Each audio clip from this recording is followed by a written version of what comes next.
this generation natin parang mas pinagtutuunan po nila yung magkaroon ng relationship. Pero para sa amin po, mas mahalaga po yung education para sa amin. Hanggang kailan mo planong walang boyfriend?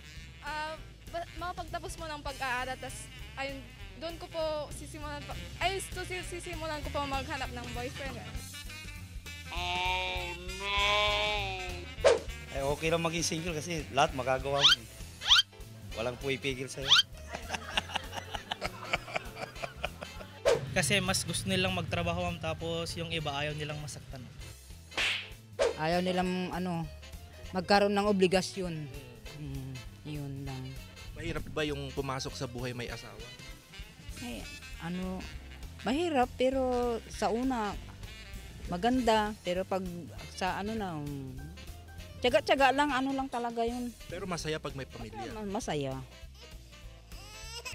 Mas mabuting maging single po kasi magagawa mo yung mga bagay na gusto mo. Tapos walang magbabawal sa'yo.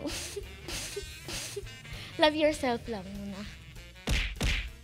Ayoko po nang magka-boyfriend ngayon kasi po sinasabi po ng parents ko na mag-aral po muna mabuti, ganito. Wow! Ayokong magkaroon ng sidecar kaya single na lang. Kasi po para sa akin po stressful lang po yun. Kasi po stress na nga po ako sa education, dadagdag pa po yun. Kaya maging single na lang. Yes po.